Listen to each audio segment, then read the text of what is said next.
રાધે રાધે, જય સિયારામ. આપણે રૈદાસજીનું ચરિત્ર ચાલે છે. રૈદાસજીના ચરિત્રમાં આપણે જોયું કે બ્રાહ્મણ લોકો રાજાને ભડકાવે છે કે રૈદાસજી શૂદ્ર થઈને ઠાકોરજીની સેવા પૂજા કરે છે અને શૂદ્ર લોકોને ઠાકોરજીની સેવા પૂજાનો અધિકાર નથી. આવી રીતે ભડકાવે છે કે શૂદ્ર થઈને શું કામ ઠાકોરજીની સેવા પૂજા કરે છે. મૂળ તો રૈદાસજીને ત્યાં સંતોની સેવા થતી હતી અને ચકાચક માલપુઆ ખાવા મળતા હતા ને, એની ઈર્ષા હતી બ્રાહ્મણોને. હા, એને એવું નતું કે રૈદાસજી પૂજાનું તો બહાનું દઈને રાજાને ચડાવે છે. મૂળ ઈર્ષા ઈ હતી કે અમે કમાઈને મરી જાય છીએ તો અમારા ઘરે માલપુઆ બનતા નથી અને રૈદાસજી કઈ કમાતા નથી તો એના ઘરે માલપુઆ બને છે. હા, એ માલપુઆની મૂળ તો ઈર્ષા હતી આપણે બ્રાહ્મણોને. એટલે રૈદાસજીની કાન ભંભેરડી કરી. કાન ભંભેરડી કરી ને એટલે રૈદાસજીને રાજાએ બોલાવી અને કીધું, કેમ રૈદાસજી શૂદ્ર થઈને તમે કેમ ઠાકોર પૂજા કરો છો? ત્યારે રૈદાસજી કે ભાઈ તો પ્રભુની પૂજા બધાય કરી શકે. પ્રભુની પૂજા કરવાનો બધાને અધિકાર છે. હા. રૈદાસજીને કે તમને અધિકાર છે? તો કે હા, કારણ કે હું મારા ભગવાનનું ભજન કરું છું. રૈદાસજી એમ કહે છે. હા. રૈદાસ રાતી ન સોઈએ, દિવસ ન કરીએ સ્વાદ, અહર્નિશી હરિજન સુમીરીએ, છાંડી સકલ પ્રતિવાદ. રૈદાસજી રાજાને આ દોહો સંભળાવે છે કે હું રાત્રે સૂતો નથી, મારા પ્રભુનું ચિંતન કરું છું અને દિવસ ન કરીએ સ્વાદ, અને દિવસે કઈ સ્વાદ એટલે મારા જીવનને સ્વાદ આવે એવા કોઈ હું કામ કરતો નથી. મતલબ ખાવું, પીવું, હરવું, ફરવું. રૈદાસજી કે હું ઈ ચક્કરમાં પડતો નથી. વાહ રે વાહ. રાત દિવસ અહર્નિશ હું તો પ્રભુનું સ્મરણ કરું છું. છાંડી સકલ પ્રતિવાદ. પ્રતિવાદ એટલે કોઈ મારો વેર વિરોધ કરે છે તો હું એની તરફ ધ્યાન દેતો નથી. હું તો મારું ભજન કરું છું. કે મારે રૈદાસજી કે બીજા હારે શું લેવા દેવા? ઉપહાસી જગ વારતા, તજીએ ખોટે કામ, હરિ સંતન ગુણ ગાઈએ, જપીએ સીતારામ. રૈદાસજી કહે છે કે જગતનો ઉપહાસ, જગતની હસી મજાક આ બધું છોડી દો કે, અને તજીએ ખોટે કામ. મનુષ્ય જે ખોટા કામ કરે છે, મતલબ ખાવું, પીવું, હરવું, ફરવું, ચોરી કરવી, ઓલું કરવું, જુગાર રમવું, આ બધા ખોટા કામ છે. મિત્રો હારે પાનના ગલે બેઠું રહેવું, આ બધા ખોટા કામ છે. તો કે આ ખોટા કામ છોડી દો. ખોટા કામ છોડી અને સંતોના અને હરિના ગુણ ગાવ અને સીતારામ સીતારામ નામનો જપ કરો. રૈદાસ છે એમાં બધાનું કલ્યાણ છે. આ વાદ વિવાદમાં કલ્યાણ નથી. રૈદાસજી કહે છે ખાલો શું વાદ વિવાદ તમે બધા કરો છો? કે કઈ આ વાદ વિવાદ થી થોડું કોઈનું કલ્યાણ થવાનું છે? રૈદાસજી કહે છે. પણ રાજા માનતો નથી. આવી વસ્તુ છે.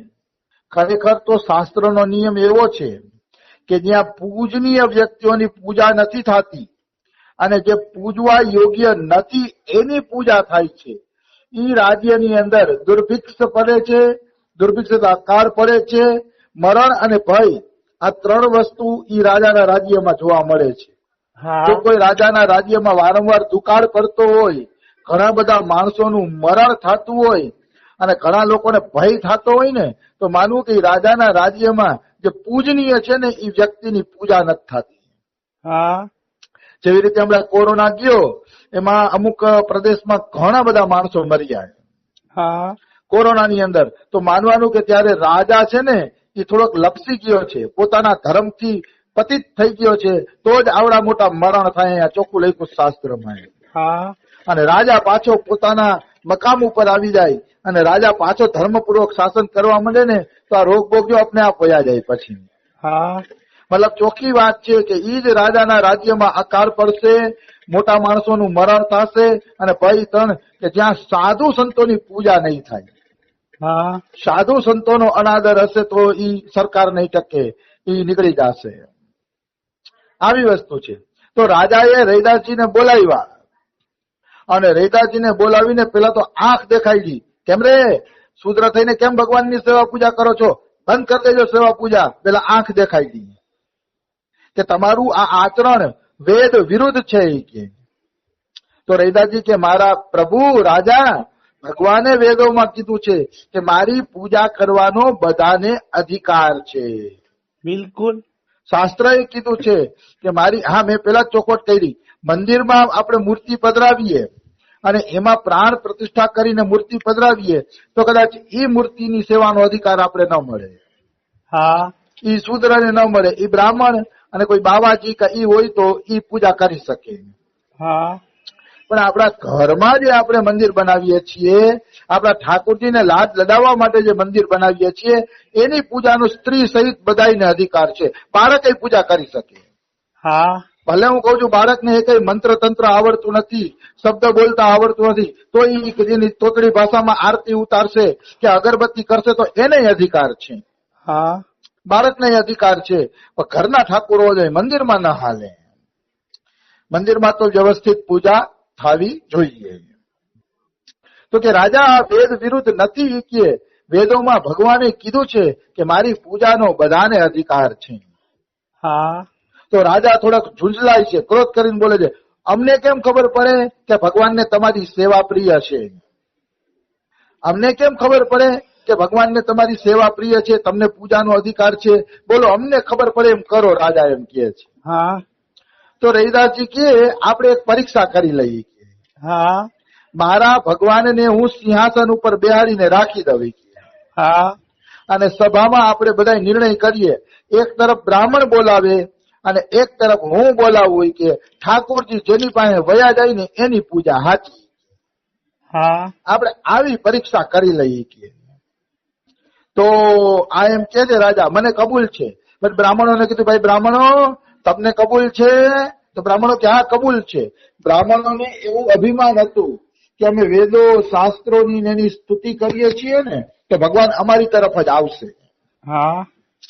ભગવાન, એને અભિમાન હતું કે અમે વેદોની એવી એવી સ્તુતિ બોલશે ને તો ભગવાન અમારી તરફ ખેંચાઈને આવી જશે.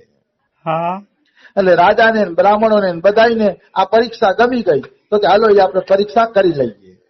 હા. પછી રૈદાસીના મત પ્રમાણે બીજે દિવસે સભા ભરાણી. સભા ભરાણીને એટલે રૈદાસજીએ પોતાના ઠાકોરજીને વચ્ચે રાખ્યા. એક બાજુ બ્રાહ્મણ બેઠા, એક બાજુ એકલા રૈદાસજી. ભક્ત એકલો જ હોય, સિંહના ટોળા નો હોય. વાહ રે વાહ. ભક્ત એકલો હોય તોય કાપી દે, સિંહની જેમ ગર્જના કરે. ભગવાનને પણ આવવું પડે. હા. ટોળા ન હોય. રૈદાસજીને ખબર હતી કે સંસારી મનુષ્યનો થોડો આધાર લઈએ કે રાજા પાસે કાલાવાલા ન કર્યા. રૈદાજીએ મને માફ કરો, મને પૂજા કરવા દો. નિર્ભય હોય ભગવાનનો ભક્ત. હા. રાજા બોલાવે તો શું થઈ ગયું? કઈ રાજાને થોડો ચૂકી જવાનો છે ભક્ત. હા. બોલો, કોઈ કાશી વાળાએ રૈદાસીને ટેકો ન દીધો. એક તરફ એકલા રૈદાસજી છે ને એક તરફ બ્રાહ્મણોનું ટોળું છે, ઠાકોરજીને બોલાવાના છે. હા. બ્રાહ્મણોને અભિમાન હતું કે અમે ઉત્તમ વર્ણના છીએ, બ્રાહ્મણ છીએ, એટલે અમારી પાસે ભગવાન આવશે. અહીંયા એક વાત ચોખવટ કરી દઉં, વારંવાર હું બ્રાહ્મણ શબ્દ બોલું છું એટલે કઈ બ્રાહ્મણ જાતિ હારે મારે વિરોધ નથી. હા. આ વળી ઘણાને એમ થશે કે ભાઈ આ વળી કેવા શબ્દ પ્રયોગ કરે છે. બ્રાહ્મણની વાત નથી, વાત અહીંયા અભિમાનની છે. અભિમાની પાસે ભગવાન નથી જાતા. બિલકુલ. જો કોઈ બ્રાહ્મણ ભગવાનનું ભજન કરતો હોય અને દીન બનીને રહેતો હોય કે બધા પ્રભુનો વાસ છે, જાતિ પાતિ શું જોવાની, બધા બ્રાહ્મણ જેટલા જ પવિત્ર છે કારણ કે બધાની અંદર ભગવાન બેઠો છે, આવું માનીને જો કોઈ બ્રાહ્મણ હાલે તો પૂજનીય છે, વંદનીય છે. બિલકુલ સત્ય. એમાં કઈ બ્રાહ્મણનો વિરોધ નથી. મૂળ વાત અભિમાનનો વિરોધ છે. તો અભિમાન કરે છે ને એટલે ભગવાન એની પાસે ન ગયા.